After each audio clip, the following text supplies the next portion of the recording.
क्या अगर आपके पास बैचलर डिग्री है, ग्रेजुएशन की डिग्री है, तो क्या आप यूजीसी नेट के एग्जाम के लिए एलिजिबल है क्या? जी हाँ, लेकिन कंडीशन है, ठीक, कंडीशन ये है कि आपका जो बैचलर डिग्री है वो 4 ईयर बैचलर डिग्री होना चाहिए, ठीक है, 4 साल वाली जो बैचलर डिग्री है, ग्रेजुएशन की डिग्री है, वो होनी चाहिए आपकी, ठीक है, और साथ ही उसमें आपके कितने मार्क्स होना चाहिए? साथ ही उसमें आपके 75% और अबव मार्क्स होने चाहिए, ठीक है। 75% या ऊपर, उससे ऊपर अगर आपके नंबर है तो आप जो है क्वालिफाई कर सकते हैं, एलिजिबल हैं आप किस चीज के लिए? यूजीसी नेट के एग्जाम के लिए, ठीक।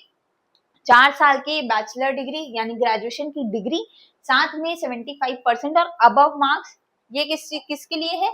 ये है फॉर आपका जनरल कैटेगरी के लिए, ठीक है। अब अदर कैटेगरी के लिए आपका कितना होगा? इसमें आपको 5% जो है रिलैक्सेशन मिल जाएगा, ठीक है। इसमें ये 75% में 5% रिलैक्सेशन मिल जाएगा, यानी आपके 70% मार्क्स होना चाहिए अदर कैटेगरी, चाहे आप SC, ST, OBC, PWD, transgender, ठीक है, ये कैटेगरी के लिए आपका 70% रिक्वायर्ड होगा।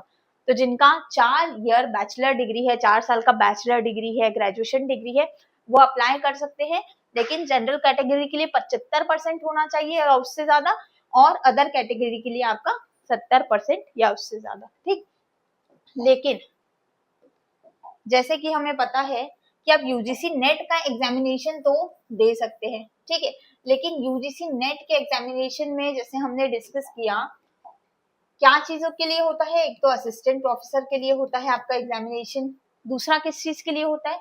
JRF आप क्वालिफाई कर सकते हैं, और एडमिशन इनटू PhD, ठीक, PhD के एडमिशन के लिए आपका होता है, ठीक।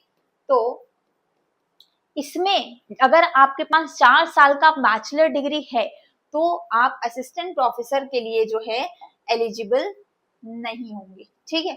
आप असिस्टेंट प्रोफेसर का एग्जाम नहीं दे पाएंगे, आप सिर्फ JRF या PhD के लिए एलिजिबल होंगे। अगर आपको PhD में एडमिशन लेना है या JRF क्वालिफाई करना चाहते हैं तो आप ले सकते हैं एडमिशन, अगर आपका बैचलर डिग्री है, ग्रेजुएशन डिग्री है 4 साल की, तो ठीक, ये क्लियर है। नेक्स्ट चीज देखते हैं, एक और इम्पोर्टेंट पॉइंट है, अगर आपका पोस्ट ग्रेजुएट डिप्लोमा